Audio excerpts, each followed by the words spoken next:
you have a little scotch on the premises, do you? Strangely enough, I have. Sit down. Thank you. With or without ice? I'd like a few ice cubes, please. I see you're sporting a little long hair today. You in disguise for some reason, or are you taking up the violin?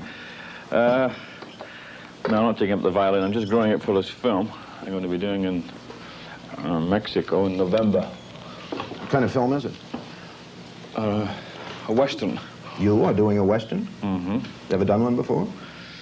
No, it's the first time, but I think every actor at some stage in his career feels he's got to make a go at it. You know, Sean, many people who have enjoyed your success seem to take on a life of opulence with large estates and lots of big, fast cars and other luxuries. You seem to avoid all that. Why don't you treat yourself quite that well? Well, I think I've treated myself very well, in that the most important thing for me is space, and I have it here. I have a place to dress, I have a place to sleep, I have a place to wash, I have a place to eat, a place to relax, and a place to work, all in the one house. I have a one car, and all the clothes I've picked up in the films I've been in, which is really the important things to me are just these things, and eating, and I get everything here. Does the fact that you're Scotch have anything to do with it, do you think? Probably, yes. Coming from my background, I'm living like a king. Right. What kind of background have you got that makes you say that? Well, I come from a room and kitchen, a tenement in Edinburgh, in Scotland, and my father's a long-distance lorry driver, so he wasn't home all that much. And I started work when I was 9, left school at 13, and one thing one was always very much aware of was a lack of space. I left that, went to the Navy at 16, signed for 12 years, and immediately went into the same situation, but with metal rooms instead, you know, on the ship. So, and never, ever in control of what you want to say or do or any of these things. Whereas in this life, when I eventually came down to London, 1952, 53, and when I decided to become an actor, I then started to make my own decisions and make my own money, make my own decisions what happened to the money I made, or the money I didn't make, or the food I had, or the food I didn't have, and it's a different situation altogether. So as far as I'm concerned, I live the way I want on my terms. What do you do besides films? What do you do in your spare time? Well, mostly now I play golf because it's got a couple of good things about it. One, that it's got space and room to move, and nobody can get at you, and tremendous exercise and fresh air. When I'm doing that, I can't think about anything else. Mm-hmm. And it's a case of priorities, for myself anyway, to get the things that I think are important for me, be my pleasure, be my work, or what have you, to give them their values. And golf is very important to me. Are there any other games that you play? Yes, work and table tennis, Russian billiards. What are Russian billiards? Well, it's the same as French billiards. The only difference is that they have holes in the table. The table is slightly smaller. There are no pockets. You have one here in the house? Yes, I have one downstairs. I don't suppose we get a look at it. We can even play if you brought some money. If I brought some money. We'll get Sean to check us out on Russian billiards in just one moment. Lee, before we go to the billiards, I'd like you to meet my wife. Oh, yes, I'd love to. Deanne, this is Lee Bailey, my wife, Deanne Giancelento. How do you do, Deanne? Very nice to see you. I understand that in addition to your acting career, you've taken up writing. Is that so? Yes, yes. You just completed a book? Mm-hmm. I'm just finished. Tell me about it. Well, it's only 200 pages long, and it's my first attempt, and luckily it's been doing very well in this country. It's called The Manipulator. And very good. Biased Very good. endorsement, biased. No, it's Thank not you. biased at all, no, because I went through all the rewrites and all the tearing up stages, and when we were on location on films, they'd say, I've got nothing to do, get on with the book, I want to tear it up, I want to burn it. Anyway, it's finished, and I think it's very good. And he's done the cover of it. That's Sean's word? Yes, it's that way. Well, who is the manipulator? Tell me about the plot. What's it about?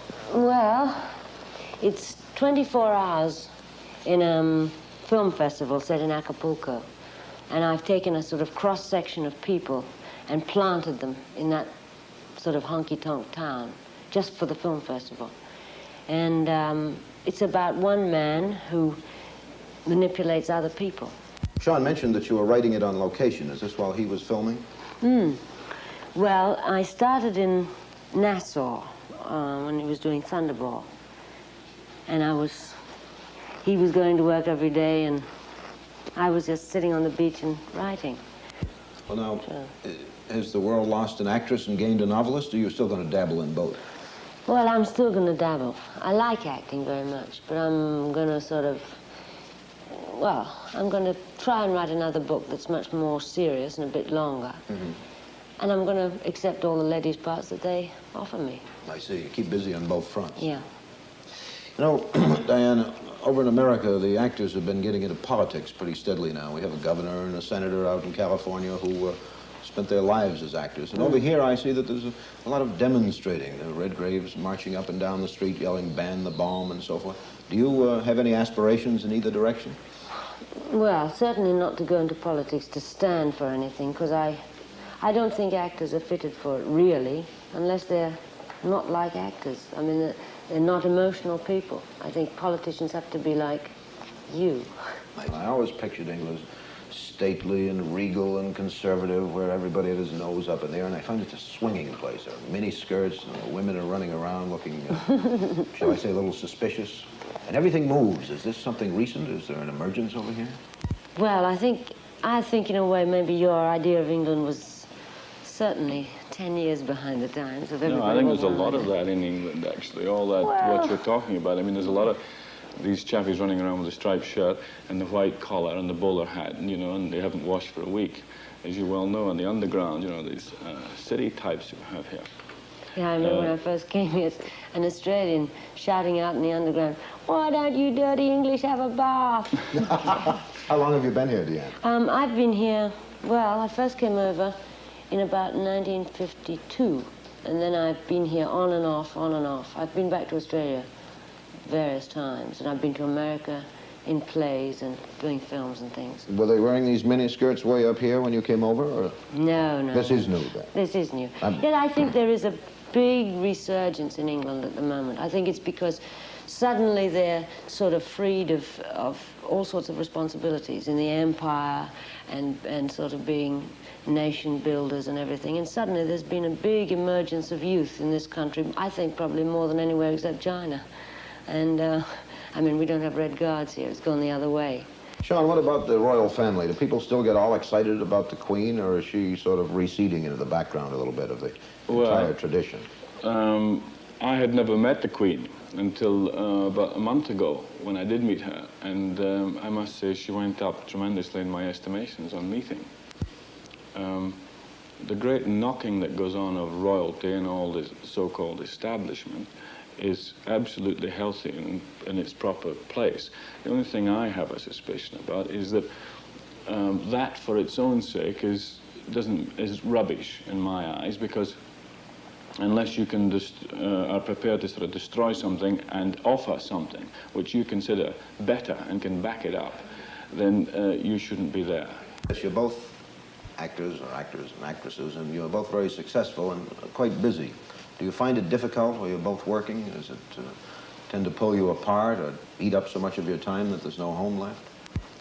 Well, I suppose it's the same as you. You have to go around and go here and there and go to fly in your Learjet. I had a crash the other day with a car. Did you hear about that? Stuck at the airport. The car got caught in the wind. The engine had been running. The transmission fell into gear and it hit his Learjet. Oh, my God. One moment of silence right there. No, but I think that we seem to be able to work it pretty well. when Well, I it's go on all locations. smooth. There's never any problems. There's terrible problems Is all that the so? time. I'll make a note of that. But we seem to work it out finally. But you never appear in films together, even though you're both top run in the field of acting.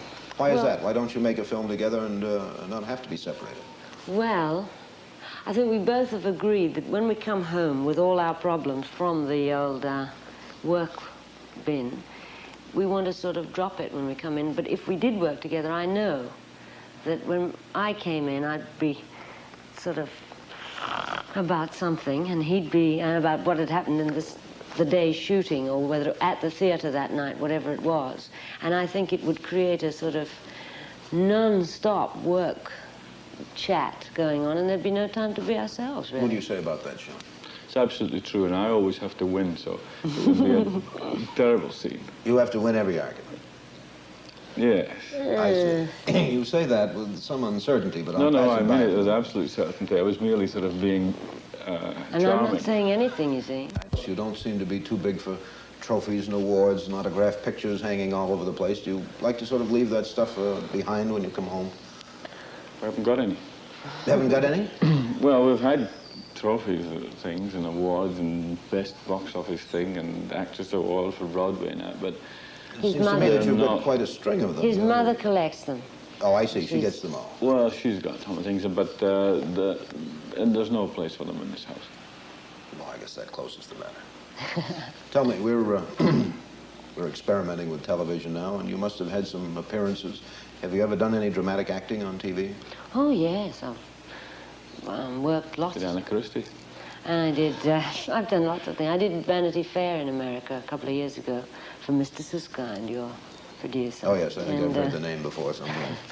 and, Sean, what do you think of TV? You've seen it in both countries, I know. I went to America in 1958 for the very first time, and I saw television there, and I thought it was fantastic compared to what we had here. With many, many plays. You had Slits, Playhouse 90, and DuPont, and many, many theaters, and they were all live, which gave them a sort of terrific energy compared to our television, which seemed to be sort of complacent by comparison.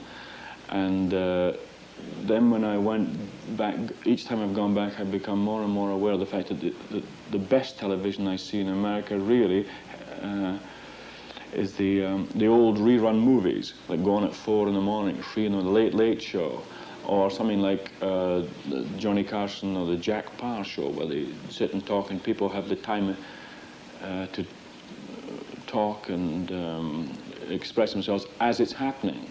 Therefore, it's live. I suppose that's got something to do with it as well. Deanne, do you do any writing for TV, or do you hope to?